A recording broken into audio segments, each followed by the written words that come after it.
Hey guys, what's up? It's me, Thomas. Today we're here with the kill count with Hatchet from 2006. Yeah, we're off to the bayou for this one. So, I actually don't remember this one because I think this is one of those films that were just like, yeah, let's just get it out there fast enough to have some fun with it.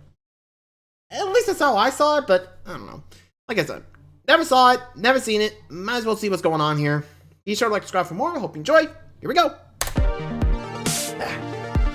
Sorry.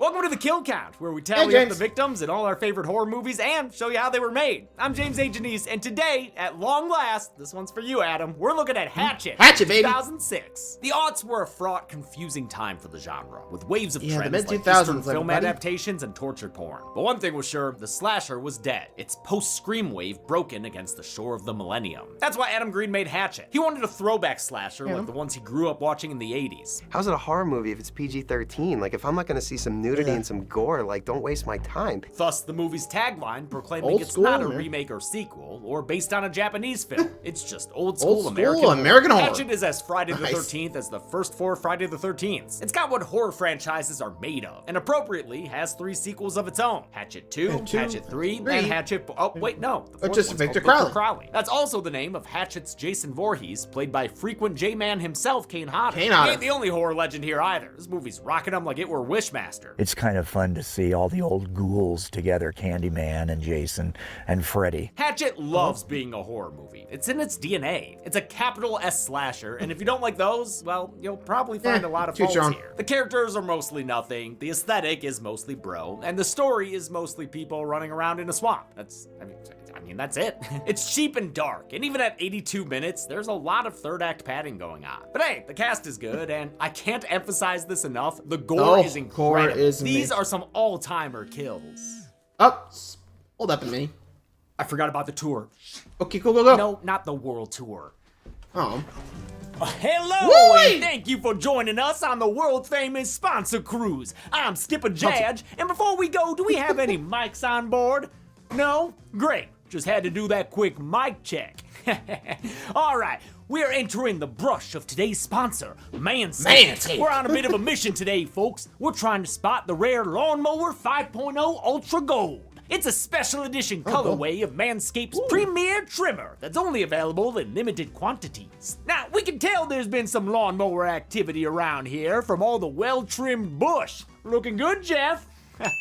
And that's no surprise, thanks to the Lawnmower 5.0's updated trimmer blade, which is engineered to tackle hair effortlessly. Then you can foil that last bit of bush with the interchangeable foil blade. Whew, looks like it's getting dark. But not to worry, Lawnmower 5.0s have a natural defense. They're dual temp light, designed to illuminate even the trickiest spots. Which brings me to the 8th wonder of the world, the amazing, stupendous bottom button. Not only does it control the light, but when you press and hold it, it engages the travel lock, making sure your trimmer stays off while packed away for a trip. Alright, I hope you've enjoyed your journey. And let me just say that, of all my tour groups, you are absolutely one of them. Anyone can discover the Lawnmower 5.0 Ultra Gold for themselves for 20% off plus free international shipping using promo code KILLCOUNT20. You understand the reference have I hyped these kills enough yet? I mean, the answer is no. I can't possibly hype them enough. So let's get to them.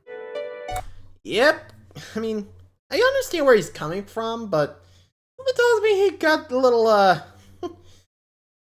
Zack Snyder's feel to it. Like, the darkness. I mean, he can barely see what's going on, but I mean, hey, when you go on old school slasher classics, I guess the characters really don't matter. You gotta go get those kills. So, let's see how many Victor Crowley. Will he step up? Let's see. I wonder if he's gonna beat any though, man. The movie begins with a father-son swamp trip. You gotta love gator hunting with your pops. Unless your pop's an asshole like Samson here, played by Robert Englund. Best known, of course, as Professor Wexler in Urban Legend.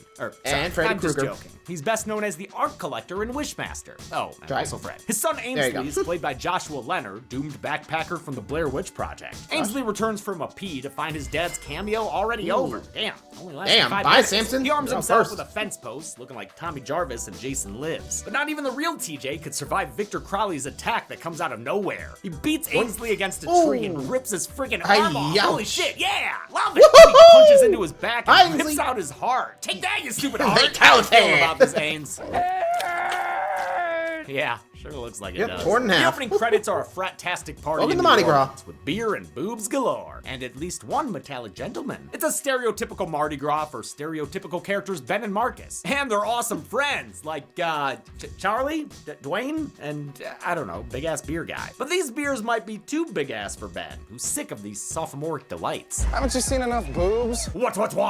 He's sad because his You'll longtime never see too many girlfriend boobs. broke up with him. I These say it. boobs keep reminding him of hers. These scenes were shot on location in New Orleans, one of the last fun. film shoots before Katrina hit. They couldn't believe they got to shut down Bourbon Street for their little horror film. Writer-director Adam Green cameos as one of the nameless bros. What, so you can sit in your room and cry about Heather? A bunch of the crew played extras here. Producer Sarah Elbert plays a puking girl, and their Steadicam operator plays a guy who almost gets hit by a bus. Ben splits, hoping to find something more cultural. Marcus is a good enough friend to join him, even if it means no more boobs. Ben wants to do a swamp boat ride, but their first choice, Reverend Zombie, says the Candyman can't. I don't do night tours anymore.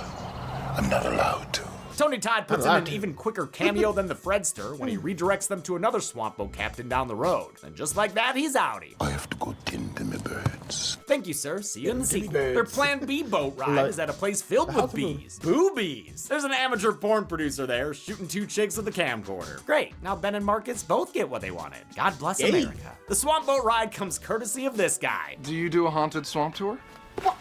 Why, I do the only haunted swamp tour? Oh yeah, this is gonna be a real great time. The Boys and the Girls Gone Wild production join an older couple and a sulky chick. Ben sits next to Sulky and swiftly strikes out. Some buddies of mine back home went on this tour. Look, I'm sorry. I didn't come on this tour because I was hoping that just maybe I'd get to meet you. I mean, hey, she's got a point there, dude. Ben's sad boy character type is usually grating to me, but Joel David Moore actually makes him kind of likable. Moore's known for the freaking Avatar movies, and of course, Grandma's Boy. Please sit on my face. Pretty sad that he has just as much game here. Similarly, Marcus Man, Grandma's Boy? Okay, now I'm kind of curious about that one, mostly because what the heck is Grandma's Boy? But I haven't seen it, so I mean, I haven't heard of it. I'm curious now. What? Anyway, back to the tour. This audience surrogate character has a lot of charm thanks to Dion Richmond, who didn't even have to audition for the role. Either Green was a huge Cosby Show fan, or he loved him in Scream 3. Oh, you motherfucker! I don't always love the casual motherfucker. improv-like dialogue between these two, but they do come off as real friends, and it's occasionally really funny. You spot me? Well, you don't have any cash? No, I'm just not paying for this bullshit. One thing that keeps Hatchet from being Fair the enough. boring kind of slasher is its humor, which works thanks to the cast. Porn producer Doug Shapiro is played with sleazy perfection by Joel Murray, Bill's brother. His subjects have fun bickering back and forth since one of them's an over-serious trained actor, and the other is, pretty dumb. There for fun. You're smitten. It's kitten. Misty is played by another genre vet, Mercedes Mercedes McNabb. McNabb from Buffy and Angel. And you can't go wrong with Richard Reilly, last seen on the kill count in Halloween 2, Rob Zombie's version. He provides a great don't-you-know-it folksy presence here as tourist Jim Permattio. Nice camera. Making a movie? What kind of movie is it? Well, have you ever heard of Bayou Beavers? Sure. Oh. No. Originally, the Permattios were Terrible. racist, but it made them too unlikable, and test audiences didn't find it funny. They cut all that stuff out Yeah, in the fair. end. Almost all of it. You can still catch Sharon giving Marcus a dirty look when he gets on the bus. They take off for their swamp Ignore it. tour through the city of New Orleans with music that sounds like freaking this. That's Okay, a gotta little be too an bio homage there. to the banjo introduction of Bacon and Pals in the original Friday. Oh, and hey, that looks a lot like a shot out of the intro of Nightmare Freddy's 2. Revenge. This is fun. Tour guide Sean, who's not very good at his job, gets them to the swamp and ushers them quickly onto his boat. Seems like they shouldn't be here, at least according to Jack Cracker, your average resident swamp drunk harbinger. Y'all gonna die. He's played by the late John Carl Beekler, who did makeup R.I.P., effects buddy. for this movie, and many others we've had on Oh, the yeah, show, Reanimator, including cool. a serious list of heavy hitters, and also demonic toys. Beekler was involved Yeah, with Hatchet R.I.P. way back when they were still trying to raise financing. He helped Green put together a teaser trailer that got people's attention, and put him in contact with Kane Hodder and Tony Todd. Todd agreed to a cameo role, knowing his character would have a bigger part in the sequel. The teaser earned two other fans who helped get the movie made through their promotion. First, a Fangoria writer known as Rotten Ryan Turek. Wow, he's Rotten such a Ryan, baby huh? here. Turek would go on to be a horror heavyweight, becoming a producer and VP of development Damn. at Blumhouse, and host of Ryan. various podcasts. Seriously, dude is everywhere. The other advocate was Brad Miska Yeah, Brad at Mis- Bloody Disgusting, Oh, who later VHS. brought the VHS VHS franchise to life. The swamp boat ride begins. What are the odds? Fucking see Yeah, any. pretty much everyone's The hell connected in is these this? franchises. Hatchet versus Predator Requiem? Your tour sucks, Sean. Guys, would you just let me do my job? 死吧和成日走邊講緊嘢。 Can safely What did say he I didn't just see say? that coming. But yeah, aside from a brief Crowley sighting, the tour's a bust. Nothing on it is good. Your woo is so not in the moment. Yeah, well, your nipples are dumb. Not even the boobs. The boat hits a tree, gets stuck on some rocks, and the sky opens up like this were Return of the Living Dead. Before you know it, we're getting Titanic up in this bitch. There's shitty bilge rats, and the water gets to map table, so Jim Permedio tries to lead an escape. He slips and gets his leg nommed on by a gator. Aw, man, now how's he gonna jump to conclusions? Surly girly Mary Beth saves the day by shooting that gator. Then everyone shuffles off the sinking ship, and before you know it, it's dung. They go further inland and look at Jim's leg. Diagnosis? It's not good. Sean admits this was only his second swamp tour, and that he's not even a local. I just moved down here from Detroit. Okay, but actually Detroit or like Farmington? Because I already don't trust you, dude. We learned that Mary Beth is final. Yeah, I mean, he's from Detroit. What do you expect? Yeesh. You'd think you won the route, but nope, apparently not, because second tour in, wrecked. And now you got a bunch of killers, or killies, for Victor Crowley coming your way. So, way to go, buddy. Might as well be your last one after this. Whew. Anyway. Girl ended up because her dad and brother were the guys who got killed in the beginning. These are his woods. Whose woods? Who? Victor Crowley. She gives us Crowley lore, complete with flashbacks. Doodly-doo, doodly-doo. Victor Crowley was born disfigured, so the local kids would always tease him. That's why his dad kept him safe in their cabin, where he could take care of him in peace. But one Halloween night, Victor fell victim to a tragic prank. Teens with firecrackers caused a fire that trapped poor Victor inside. His dad got back. From where, dude? Trick-or-treating? And did his best to break his son free. He tried using the titular tool to help, but the hatchet wound up hacking into Victor. And it was an accident, but he hit him in the face with that hatchet, and poor Victor Crowley died. And yeah, we're counting VC, even though he's running around killing people in present day. Yet you know how it is with these crazy types. Adam Green first came up with the idea for Victor Crowley as a kid at summer camp. The counselors told an urban legend about a guy named Hatchet Face, but couldn't provide a backstory, so the 8-year-old Green came up with one himself. All the kids started crying, and the counselors were gonna send me home from camp. 10 years after Victor's accidental death, his dad Thomas died of a broken heart. And maybe, like, distant. It's all the way, bye.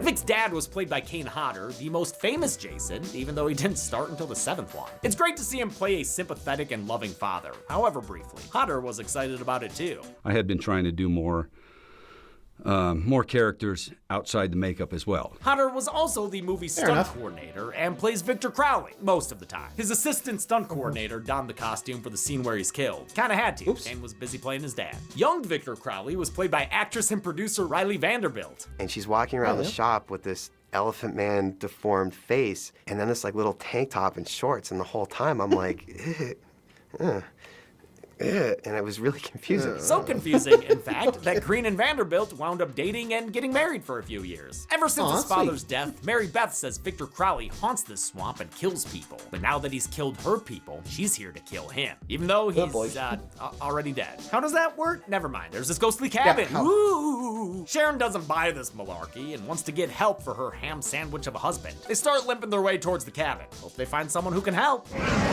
Speaking of which, here comes Victor Crowley.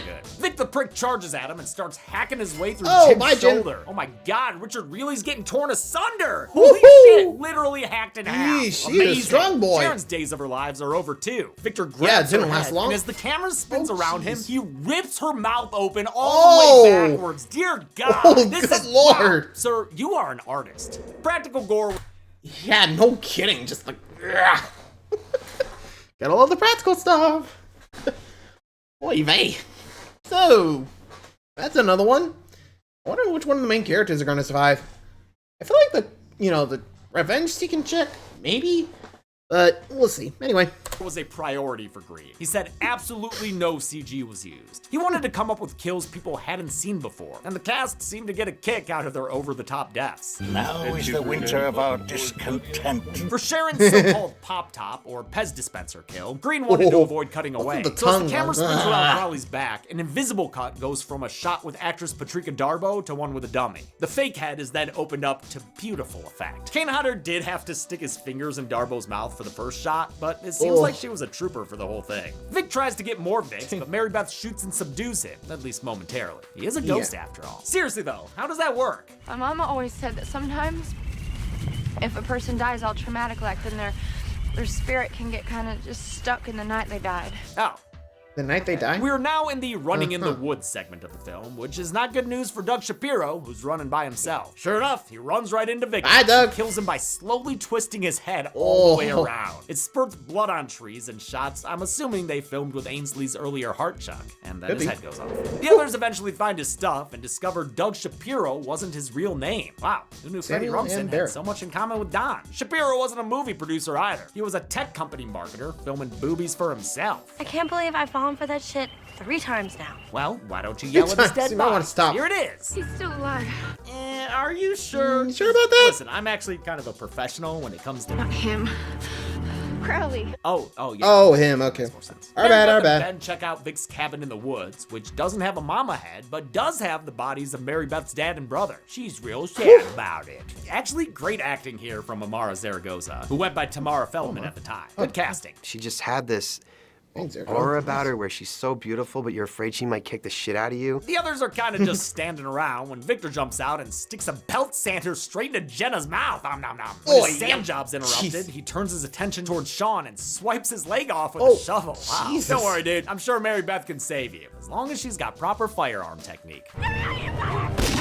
Well, nice Not even close. Victor He's kills like, the tour okay, guide goodbye. with a beheading via shovel. Bye, Really Sean. a murder weapon, honestly. You know, for like a horror movie, not for like me in real life or anything. Victor gets back to Jenna, whose mouth ain't mouthing anymore, and finishes her off by impaling her upon the upright shovel handle. See, another way to use it as a weapon. I didn't even think of that. Not that I need to, or anything. Production designer Brian McBride built a gas-powered belt sander for Jenna's kill. Looks like it sprays blood out the side for the effect. Then Beekler made a mangled face prosthetic that hid her real chin with dangling viscera. Blood was the name of the game, and everyone on set jumped on the bloody bandwagon. Not just the makeup people, it's like anybody would come up, one of the grips. Yeah, get a little more blood on your shoulder, bro. My turn. Thank you, man. I'm cool. Yeah, thanks. There was so much blood splattering everywhere, they had to wrap the cameras in plastic. The survivors tried to collect their don't want to ruin bearings, it. but Crowley ain't gonna let up on here we go again. Okay, just pitchfork him, I guess. Sure. That gives them a chance to get away again, but they realize they're gonna need to stop him for good or else he'll keep on coming back. Ben makes a plan to light Vic on fire with gas tanks he saw in the cabin. Great plan, except for the part where they all randomly split up. You know that spells death for Miss Misty, who gets left alone and promptly abducted when Mary Beth and Marcus aren't looking. Her head is tossed against Ben as he gathers up the gas, and shortly after, her torso is tossed as well. VC attacks Ben, but with Mary Beth's help, they manage to douse him in gasoline. Then they light him up like a Christmas tree with faulty wired lights. Oh, Kane, always doing fire starts. I ain't complaining though. I never get sick of them, and I always like seeing them get extinguished on set. The fire finally quells Crowley for all of 2 seconds, and then it starts raining again, which puts him out. You gotta be fucking kidding me! The 3 remaining survivors run away. Time to go. They find themselves in a cemetery. Thank God, a different setting than that fake-ass looking swamp. The majority of Hatchet was shot at Sable Ranch in Santa Clarita, California, which means production designer McBride had to make a desert look like a swamp. He also built the Crowley Shack from the ground up, then had to rebuild it after a fire marshal said it was too close to some trees. The swamp may not look the best, but to be fair, production didn't have a lot of money or time to work with. An already short shooting schedule was further condensed thanks to unexpected rain and a network TV show stealing their location by parking a helicopter there. This is a suicidal schedule and we are doing it. The desert night shoots weren't easy, but Green kept spirits high with his energy. Yeah, I love you! Woo! I always love to see a director hype their crew. This movie's 100 times better than it ever could have been because of this crew. Victor finds them in the cemetery and chases them once again, at one point tackling and puking into Ben's mouth? What in the Peter Jackson? Mary Beth puts him pretty much final what a Peter girl. Jackson. She's kicking the crap out of this killer and saving these dudes. But that can only last so long. Eventually, Marcus is grabbed and bear hugged by Crowley, who then rips both his arms off. I love the way Dion Richmond falls there. To finish him off, Victor Everyone's swings saying, Marcus but you into know a what they grave say, like a black killer guy always Claudio dies in the horror Castanova. movies. Kane Hodder's an intense guy and took playing Victor Crowley seriously. His monster makeup was done by John Carl Beekler, who had previously directed Hodder as Jason in Friday 7. The rest of the cast wasn't allowed to see the makeup before their scenes together. So as stunt coordinator, Hodder worked under a giant coat and visor. Before filming scenes, he would get the other actors scared by screaming bloody murder from afar. It was highly effective. He'd stay in character after green called cut, too, and continue to chase the actors around the set. So I would run Jeez, okay, a little too straight to the far. producer's tent because I knew he wouldn't go in there. I'd go get behind the monitors. Green also contributed to this atmosphere, keeping the cast scared through continual pranks. So there was never a safe moment. You never knew when somebody was, He was gonna come out. I still think they're not totally comfortable around me, but that's good. Victor grabs a spear from There, the I guess, but puts it yikes. right into Ben's foot, pinning him to the ground. Instead of leaving him, Mary Beth helps Ben push the pole forward, ripping open his foot, but also impaling Crowley through the neck when he runs into it. Oh. Very final chapter-esque finish for the big bad, with a nice little blood spray as punctuation. But of course, I ain't counting Nope, Crowley he's not done. because we all know that guy ain't really dead. We'll confirm it in a minute, right after Mary Beth gets her Alice moment. She has a boat, she has serene music, she has supposed safety as it drifts away from shore. But wait for it. Wait for Wait it. for it. And goodbye. There it is. Mary Beth's pulled underwater like Bye, that Beth. naked chick in Friday 7. She gets stuck on some plant life, but thankfully sees Ben's hand reaching down to help her. She grabs it, only to discover that Ben's Yep, severed Crowley. arm is being held by Victor Crowley. Ben is bleeding out in the boat, and the movie ends with VC screaming into Mary Beth's face. How many bodies were fished Yikes, out of the that's water messed in up. Friday the 13th Swamp Edition? Let's find out. Let's go and get find you out and get the numbers. number. What? Little firefly, friends. Oh my God. Woohoo! Wait, we're going somewhere? Where are you Let's guys go! taking me? Go into the numbers. Buzz. Go into the numbers. Taking you all the way. Hey. So 11? I counted 11 kills in Hatchet, and most of them were real gory. The victims consisted of 8 men and 3 women, a more than 2-to-1 ratio of dudes. Yeah, no kidding. This count and breakdown's been seen twice before on this show. Freaky and social masochist social too. media masochist too. With a runtime of 84 minutes, Hatchet had a kill on average every 7.64 minutes. I'll give the golden Oh, Victor. chainsaw for coolest kill to Sharon Permadio. Oh, yeah, Plenty just of the- awesome kills in this thing. But that head rip is a masterpiece of sundered skin, and the tongue sticking out vertically at the end is a nice touch. Dull Machete for lamest kill will go to Samson at the beginning. But hey, Robert Englund spent enough time in the makeup chair. I'm glad he didn't have to get like a life cast or anything. And that's it. True. Hatchet came out in Would've gotten 2006 Misty and made because most of its it's money off through screen, but- DVD sales, because that was a thing that happened back then. Maybe one day I'll cover the sequels, but until then, We'll I'm James see. A. Janice. This has been the Kill The Count. kill count. The next kill count. Good video. It's Demi Video. Hey, we're the team We're at team of Demi Video. Here with another kill count. I'm sorry, are we really doing this? Yeah, do we have to? Yeah, guys, it's Sorry, part of the dude. franchise, so. Okay. Come on. Here's VHS Viral. Viral. VHS Viral's wraparound vicious circles is a love story about a boy, a girl, and his camera. God damn it, Kev. No one to turn the thing off. He wants to get famous with a viral viral video. Something. I seriously don't know. It makes no fucking sense, and it's shot like garbage. Keep going. We can edit that out. Dante the Great is a faux documentary about a trailer park magician and his magic demon cloak. There's no such thing as magic. You were Yes, saying? there is, because only magic can explain how James got me to watch this thing. Ta-da. Parallel Monsters is a multiversal telenovela about a scientist who creates a door to another dimension. Cuando cruces a mi lado, empezamos a contar. Hey, not so fast, amigos. That's my trabajo. Try to keep it in your pants. Bone Storm is fine, and it follows some skateboarders across borders. Specifically, the Mexican one. That's where the donkey zebras roam free and the locals are just super friendly. Will they survive this skating sesh with Satan? Well, only if they get some help from the local authorities. Oh, fuck that. Vámonos. So this week, watch VHS Viral. Dude, Chelsea's gone. Gone. Then on Friday, make sure to tune in for the kill count. Seriously, your wife is missing. Only on Dead Meat. What is wrong with you? Wow, that's disgusting. Should my kid be watching this? Yeah, Dead Meat Video. Save yourself. Save yourself.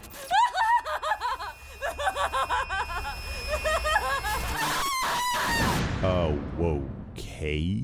The Okay, even the announcer's like, what the heck just happened? Oh boy. Sounds like that meat videos is going cool bananas. Oh boy. Nothing tells me Sword's next, and well, it's gonna be James alone. I don't know. Yikes. Sounds like we got some more going on in the VHS stuff, huh? Anyway, I'm gonna go check that out. What's that? See you guys around. Adios.